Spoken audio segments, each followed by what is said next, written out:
أصدقائي المتابعين لقناة كوبتك كوجي، أهلا بيكم بفيديو جديد على القناة. في الفيديو ده هناخدكم في رحلة صغيرة هنستكشف فيها أفضل 10 دول آسيوية فيها أكبر عدد من الكنائس. الدول دي مش بس غنية بالتراث المسيحي، لكنها كمان موطن لبعض من أجمل وأشهر أماكن العبادة في العالم، من الكاتدرائيات القديمة للكنائس الحديثة. كل دولة هتقدم لنا نظرة فريدة على تاريخها، ثقافتها، وإيمان مجتمعاتها المسيحية. خلونا نستكشف تفاصيل الكنائس دي ونعرف أهميتها التاريخية، وكمان نكتشف الناس اللي قدرت تحافظ على تقاليدها حية لحد النهاردة. بس ما تنسوش تعملوا لايك للفيديو وتشتركوا في القناة واكتبوا لنا تعليق تحت الفيديو. خلونا نبدأ رحلتنا. في المركز العاشر سريلانكا.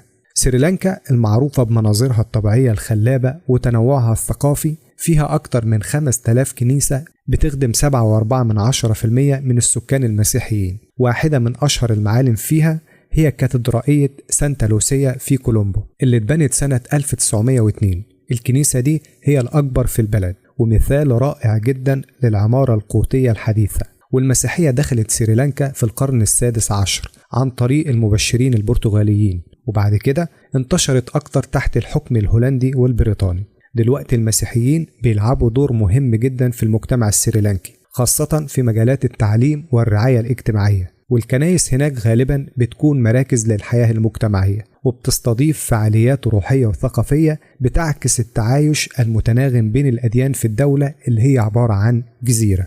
وفي المركز التاسع ميانمار. ميانمار الدولة اللي مليانة ثقافات وتقاليد، فيها أكتر من 6200 كنيسة بتخدم 6.2% من السكان المسيحيين، اللي أغلبهم من المجموعات العرقية زي الشين والكاشين والكارين. كاتدرائية القلب المقدس في مندلاي اللي اتبنت سنة 1899 هي معلم مهم للتراث الكاثوليكي والعمارة الأوروبية. والمسيحية دخلت ميانمار عن طريق المبشرين الأوروبيين في القرن التاسع عشر. وعلى الرغم من التحديات السياسية والدينية، استمرت المسيحية في الازدهار، خاصة في المناطق النائية. والكنائس في ميانمار غالبا بتكون مراكز مجتمعية بتوفر التعليم والرعاية الصحية والخدمات الاجتماعية. وصمود المسيحيين في ميانمار بيظهر إيمانهم القوي والتزامهم بالحفاظ على تقاليدهم رغم الصعوبات. أما في المركز الثامن فبتكون تايلاند. تايلاند المعروفة بغالبية سكانها البوذيين، فيها أكتر من 7000 كنيسة بتخدم 1.2% من الأقلية المسيحية. وكاتدرائية الافتراض في بانكوك اللي تأسست سنة 1821 هي رمز للتراث الكاثوليكي وواحدة من أشهر المعالم الدينية في البلد. والمسيحية دخلت تايلاند عن طريق المبشرين البرتغاليين في القرن السادس عشر، وانتشرت تدريجيا في مناطق مختلفة. والطوائف البروتستانتية ركزت على برامج التوعية خاصة في المناطق الريفية، وبيركزوا على التعليم والرعاية الصحية والدعم المجتمعي. على الرغم من كونهم أقلية، المسيحيين التايلانديين بيحتفلوا بعيد الميلاد بمزيج من التقاليد المحلية، وده بيظهر اندماج إيمانهم في النسيج الثقافي الغني للبلد. أما في المركز السابع فيتنام. فيتنام فيها أكتر من 7500 كنيسة، وده بيظهر أن 7.2% من السكان مسيحيين. للكنيسة الكاثوليكية وجود قوي هناك، والمسيحية دخلت عن طريق المبشرين البرتغاليين في القرن السادس عشر. وكاتدرائية نوتردام في مدينة هوتش منه اللي اتبنت سنة 1880 هي معلم مهم للعمارة الفرنسية. وأغلب المسيحيين في فيتنام كاثوليك، مع وجود مجتمع بروتستانتي بيزيد يوم بعد يوم. على الرغم من القيود التاريخية، المسيحية استمرت في النمو، خاصة بين الأقليات العرقية في المناطق الشمالية والوسطى. والكنائس في فيتنام غالبا بتكون مراكز مهمة لبناء المجتمع وتقديم الخدمات الاجتماعية. أما عن المركز السادس فهي اليابان. المجتمع المسيحي في اليابان رغم أنه صغير، حوالي 1.5% من السكان، فيه أكتر من 9000 كنيسة. المسيحية دخلت اليابان عن طريق المبشرين البرتغاليين في القرن السادس عشر، لكنها واجهت اضطهاد كبير خلال فترة إيدو. وواحدة من أشهر المعالم هي كاتدرائية أورا في ناجازاكي اللي اتبنت تاني بعد ما اتدمرت خلال القصف الذري اللي حصل عليها. والكاتدرائية دي رمز لصمود الإيمان في وجه المحن. والمسيحيين اليابانيين بيحتفلوا بتقاليد فريدة زي إضاءات عيد الميلاد وحفلات موسيقى الإنجيل. على الرغم من التحديات، الإيمان لسه هناك قوي وبيتركز على الأعمال الخيرية والتعليم وتبادل الثقافات. أما في المركز الخامس هي كوريا الجنوبية. كوريا الجنوبية فيها أكتر من 12,000 كنيسة، وبنسبة 27.7% من السكان مسيحيين. التحول الديني في البلد بدأ في القرن الثامن عشر مع نمو سريع خلال القرن العشرين. كنيسة يويدو في سيول بتعتبر أكبر كنيسة في كوريا الجنوبية، وفيها أكتر من 480 ألف عضو، وللمسيحية تأثير كبير في التعليم والرعاية الصحية والسياسية. وكوريا الجنوبية كمان بتعتبر من أكبر الدول اللي بترسل مبشرين حول العالم، ومن المعروف إنه بيتم إرسال آلاف المبشرين سنويا. والكنائس الكبيرة هناك بتهتم بالمناطق الحضرية، بينما التجمعات الصغيرة بتبقى نشطة في المناطق الريفية. والخدمات الدينية الحيوية وبرامج التوعية المجتمعية بتعكس الثقافة المسيحية في كوريا الجنوبية. أما في المركز الرابع إندونيسيا. إندونيسيا أكبر دولة إسلامية من حيث عدد السكان، فيها أكثر من 15 ألف كنيسة بتخدم 10.7% من السكان المسيحيين. وجذور المسيحية في إندونيسيا بترجع للقرن السادس عشر مع المبشرين البرتغاليين والهولنديين.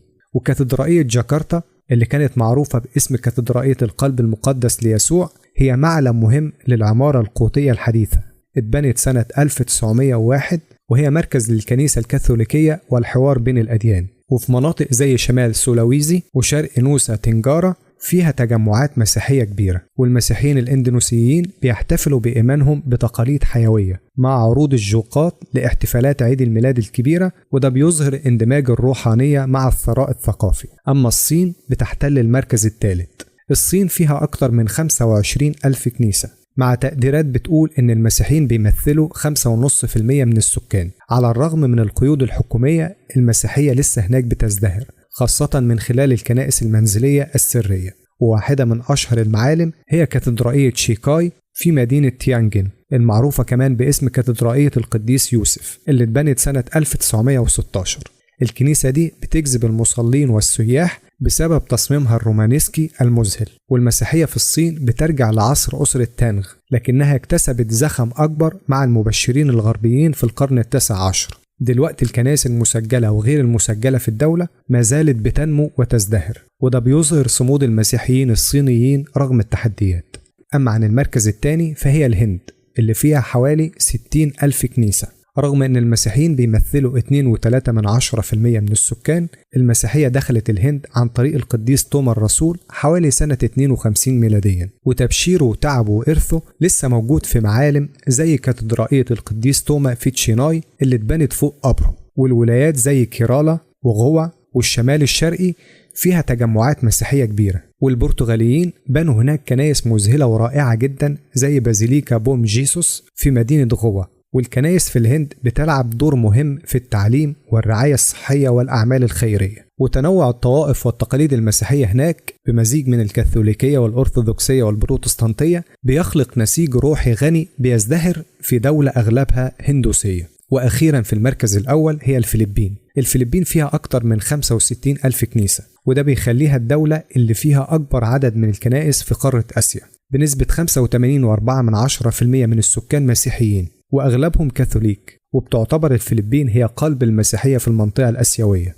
وبعض الأبحاث بتقول إن المسيحية دخلت الفلبين سنة 1521 عن طريق المستكشف البرتغالي فرديناند ماجلان تحت التاج الأسباني، وده كان بداية الإيمان المسيحي العميق في البلد. وواحدة من أشهر الكنائس هي كنيسة سان أغسطين في مانيلا اللي اتبنت سنة 1607. الكنيسة دي هي موقع تراث عالمي لليونسكو وأقدم كنيسة حجرية في البلد، معروفة بعمارتها الباروكية. والمسيحية بتمثل دور مركزي في الثقافة الفلبينية، وده بيظهر في احتفالات زي عيد السيد وحاجة اسمها سيمبانج جابي اللي هي عبارة عن سلسلة من القداسات الصباحية اللي بتكون قبل عيد الميلاد. وكمان الكنائس في الفلبين مش بس أماكن للعبادة، لكنها كمان مراكز مجتمعية بتعزز الأنشطة الاجتماعية والتعليمية والخيرية. وفي النهاية بشكركم لانضمامكم لينا في الرحلة المثيرة دي عبر الدول الآسيوية اللي فيها أكبر عدد من الكنائس. كل دولة قدمت قصة فريدة من الإيمان والصمود والاندماج الثقافي. ما تنسوش تعملوا لايك للفيديو وتشتركوا في القناة وتضغطوا على زر الجرس